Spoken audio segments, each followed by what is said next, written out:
going to, we've gone to File, Open in Place. We chose our subject. We opened it. We scaled it up, holding the Shift key down, using the selection tool with transform controls showing. And we're going to grab this corner right here, hold the Shift key, and scale this up so it fills up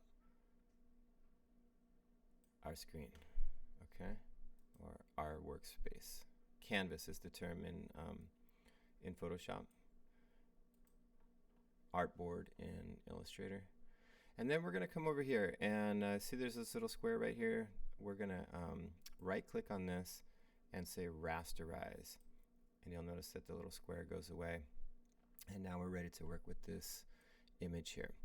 So we're going to start off with the pen tool, and when we select the pen tool, it's right here. The shortcut is the letter P, and I think by default it says shape right here, but we want to change that immediately to say path, like this, and then we're going to zoom in real close like this, okay? Start with that pen tool again.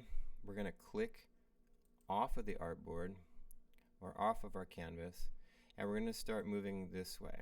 Now, it's important that when you're moving and making curves, go ahead and give a little stretch on the handles there, and it'll allow you to make some curvature in the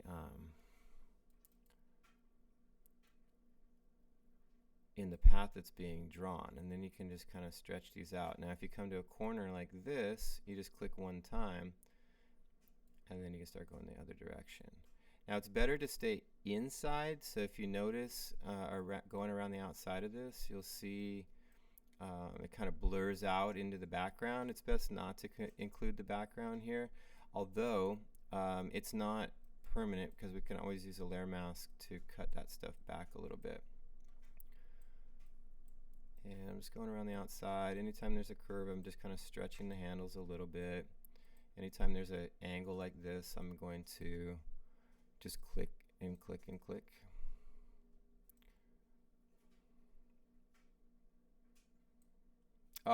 If you're having trouble making the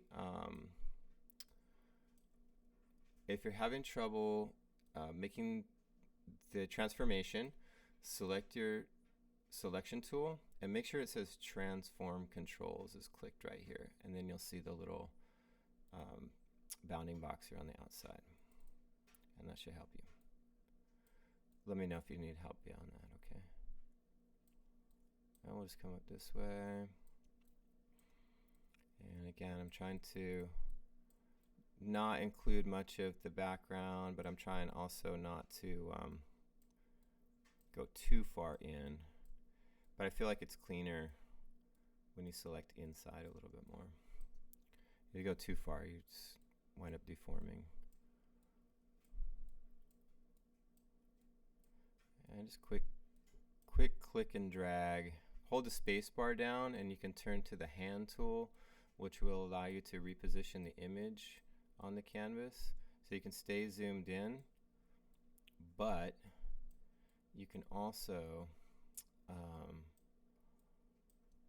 maneuver through the image. That's a great one to know.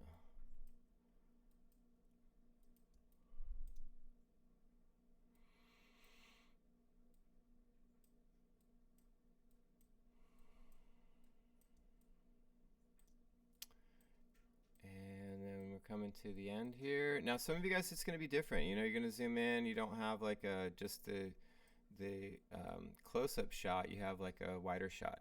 So now I'm out to the outside here. Now what I need to do is come down to the corner. I'm going to click again and then come across and click again to make this shape around the outside. I'm going to make this path around the outside. And the last thing we're going to do is we're going to meet up with the very first one that we started with. And that's going to give us a path, or what's called a work path. And we can take that work path right there and we can hit the make a selection button, and then it asks you what you want to do here. I want to say OK. And I'll get the lines the dancing, marching ants lines around the outside. And then all I have to do is hit the add a layer mask, and the image is modified. Transparent background. And speaking of that, it's hard to tell what's in the background right now. So the next step we'll do is we'll go ahead and select the background. We'll come in here and we'll add a color fill behind it. You can choose the color that you want to put behind it. I think I'll include something that's a little bit lighter this time. I think the last time I included something that was pretty bright, and this time I'm going to keep it relatively low key color, something like this. Okay, now if you look around the outside of this, if we just take a quick glance, you'll see that there's like this edging here, right, where some of the background's coming through. And what I'm going to do is switch to my paintbrush, and I'm going to increase the size a little bit, and I'm just going to make sure that I'm painting into the layer mask. So I'm going to select the mask right here. I'm painting in black. I want to right click and change the hardness of the brush. I'm not going to go 100% hard, but I'm not going to go 100% soft. I'm actually going to go about 78% here. And when I paint in black, you'll see that I can cover up that part where I went outside of the selection. I'm just trimming it up a little bit more and making it clean.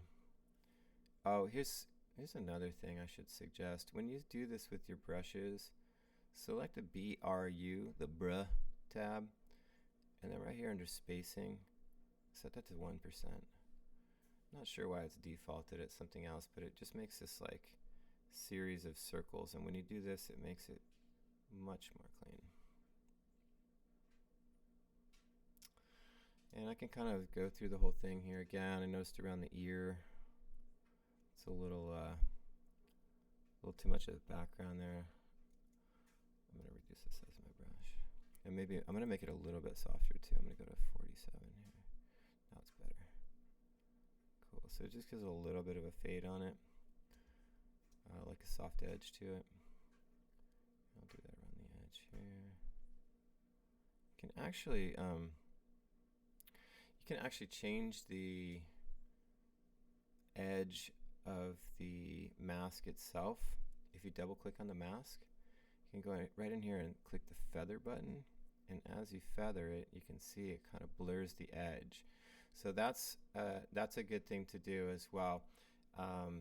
Is to go in there and feather the edge a bit so it looks more natural in the environment. So I'm gonna continue to my computer's running slow with that update. Editing the mask. Take some computing power. Oops.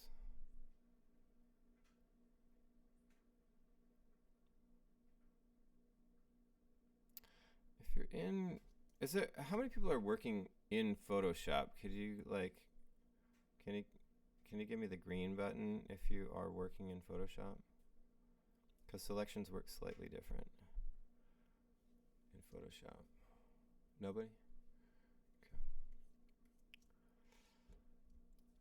Okay. Alright, so here's my selection. I can still see a little bit of areas that need to be cleaned up. Like right here, I might go in and do a better job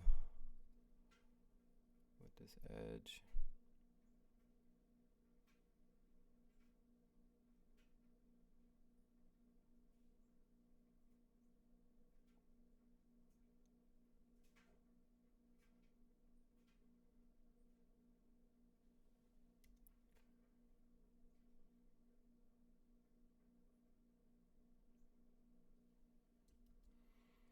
Okay, so there's our first step, is selecting our subject,